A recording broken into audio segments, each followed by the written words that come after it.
r/askreddit. Teachers of Reddit, what is the smartest/most creative way of cheating that you've seen? College physics. Girl with a really intricate tattoo on her leg wrote formulas in between the tattoo lines.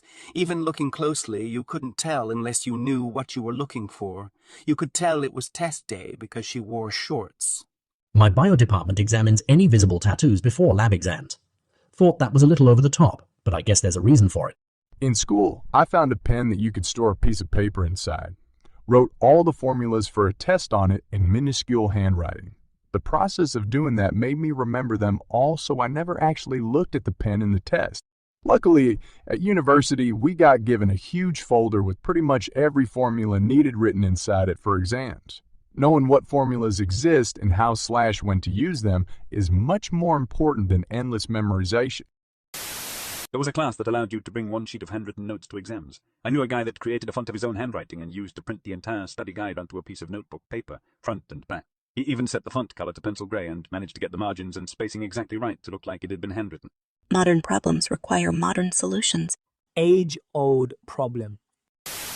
My girlfriend works for a dental exam company, which are obviously super high-stakes exams. Since the exams are worldwide, they have actually found people from one time zone paying people from another time zone to email questions to them right before the exam starts.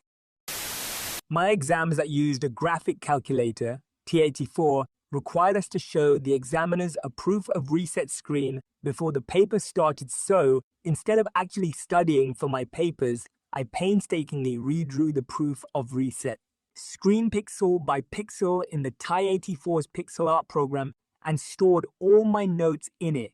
Our calculator had a storage feature too. Once you open the battery cover, it turns off and on. Next start, it shows the reset screen. We had to open the cover and let the teacher press OK to reset. No way of cheating here. If it's a TI calculator, set a really simple program to launch on startup with a fake reset screen and OK box. During a spelling test, Miss, how do you spell piano? The spelling word was piano. Teacher went on autopilot and started spelling the word. I am not a teacher, but I remember in like 3rd or 4th grade, we had a spelling test. I remember before the spelling test, I threw away my practice sheet for the same words on the test, and the trash can happened to be below the pencil sharpener. During the time of the test, I couldn't remember how to spell a word, so I went to sharpen my pencil and looked down and saw the word that needed to be spelled, as the paper wasn't crumbled up and the words were facing up. I was grading a written assignment that had a 1,000 word count minimum, and one particular paper just felt really short to me, despite Word telling me it was roughly 1,100 words long. On a hunch, I hit Trurl, and sure enough, after the paper concluded, there was a lot of white nonsense text on a white background. That's gotta be the dumbest form of lengthening a paper there is. If you email the document, one click foils the plan, and if you turn in a hard copy, the white text doesn't even count. If you turn in a physical copy, you want to have a strictly enforced word count, probably a page count if anything, and 9/10 students don't email their papers. There will be a turn-in portal somewhere that typically doesn't detect the white text. Physics professor posted the answers to the homework online after it was due. Thing was, he was just making the existing pages visible, and the URLs followed a simple and predictable format. If you knew the URL, you could look at it before it was made public. hot//fake address, physics/physics/homework on 2, 3, etc. Something similar happened to me. I was trying to find answers to a homework. When I found it, I realized the URL was to my teacher's website, like this, school initials, /teacher's name, /teacher's name, /homework answers, /random numbers and letters. So I got rid of the random numbers and I found every single homework answer sheet for the year. What I realized is that on the teacher's website, he can make links like contact me or this week's schedule, but make them not visible to click on his site. Used it the entire year and kept it a secret. The next year I had some friends take the class and made them promise not to share it with anyone because it's an app class, and if we got caught, they may take away our crap. All right, boys, we got him. My sister-in-law is a teaching assistant at her kid's school. Her youngest daughter, my niece, was 7 at the time. She stole the test the night before, pretended it was homework and had her mom help her with her homework, then sneaked the answers into the test. One of the other kids caught her, let the teacher know, and my sil, who was overseeing test conditions, died inside when she realized it was the homework sheet that she'd filled out. Your poor sister-in-law, that's got to be so embarrassing. My mom was a teaching assistant, and I would never dare to do anything like that. I'd probably be grounded for a year and yelled at for eternity. A classmate was printing the answers on his paper in a VE airy pale gray so that it barely can be seen. Still got caught because the teacher noticed him reading an empty sheet. Stretch a rubber band around a textbook. Write whatever you want on it. Then, when you take it off the textbook, it'll just look like scribble until you stretch it to see what's written. Spanish conjugations drove me to do some incredibly unethical things. I'm waiting until marriage to conjugate. High school kids recreated a Snapple label where the nutrition panel on the back had all the answers, formulas, etc. Only got caught because I'd never seen the flavor before and wanted to see how much sugar was in it. Everyone knows to cheat using peach Snapple, idiots.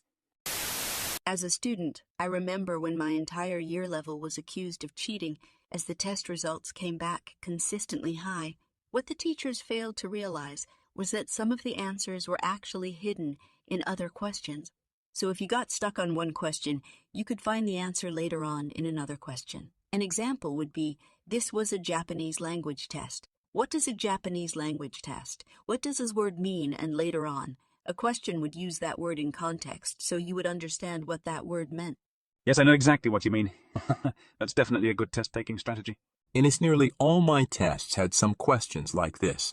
In college/grad school, this strategy gets used against you. My tests/exams started having questions build off the previous question sets. So missing an answer really screwed you over. Used a text file on one of the original iPods. Teacher was fine with listening to music during tests. Made my life so much easier, LOL. Seriously? Headphones are allowed? LOL. Teacher is just asking for students to cheat law. My teacher shared with us a story about how, since she allowed eating during her tests, one person pulled out a giant bag of memes and ate a specific color corresponding to a /B/C/C/D. It was a two-student duo, and they only got caught when another student ratted them out. What a snitch. One of my old teachers told us a story about a student who had rigged up a tiny scroll of paper in a wristwatch with notes written on it. He turned the scroll by winding the watch. He ended up getting caught because he was winding his watch so damn much during the exam. But the teacher loved the creativity. That's some light Yagami crap. That kid's a fucking genius, but he might murder 100,000 people. A classmate broke the screen and keyboard of his calculator and hid his cell phone in it so it couldn't be seen from the teacher's position. The teacher approached him from behind and caught him though. Be right back bringing a calculator to a biology test. I brought one to a history exam. Don't know why. I passed a pop quiz in high school by looking across the room and focusing on the top of the smart girl's pencil and trying to decipher if she wrote A, B, C, or D after the teacher asked each question. It actually turned out more successful than I thought it would. This is a creative one. I like the observancy. Writing down math formulas and putting them in the instructions insert of the calculator. More recently, kids will put the answers on their smartwatches. It's to the point where I make all students remove their watches and place them on the classroom counter before the test starts. So I realize you almost certainly have to deal with legislation that demands you have those standards, but I want to take this moment to really bitch about that policy. In college, nowhere was I expected to have memorized all of the formulas that I'd need to do anything, from chem to thermo to calc. The expectation was even if you could see the formulas, if you didn't understand how they worked, you couldn't use them properly. And if you did understand the formulas, forcing you to memorize them would be superfluous waste of brain space. I really wish the rest of society would get on that effing level and realize that rote memorization is not an impressive achievement over simply understanding how things work. I remember in middle school, we would rely on the one kid who actually studied. Most of the quizzes our teachers gave was multiple choice, so if the answer was A, the kid would cough. If the answer was B, he would sniffle. If the answer was C, he would sigh. And if the answer was D, he would stretch in his seat. Everyone in my science class was eventually that kid. Every time there was a quiz, a different person in the class would study. Wasn't it mildly suspicious that everyone had the same grade? And that kid was coughing, sniffling, stretching, and sighing all the time. And every time he did that, the whole class started to write, eyes pointed at that person the whole test. He's done. Everyone is done. And then there's this kid who starts to panicky looking around because he didn't pay attention for a sec. I had summaries of chemistry and a load of math formulas on my graphic calculator, TI 83, and I had a backup on a thumb drive so that I could put it back after a mandatory reset. I used my programmable calculator to write a program for every possible math/physics question that gave me every step of the problem-solving sequence along the way. They always said, show your work. Yeah, that's pretty common. Some teachers have started to crack down on fancy calc. Yeah, I had a professor confiscate my calculator and have me use a cheaper one in case I'd written programs on there.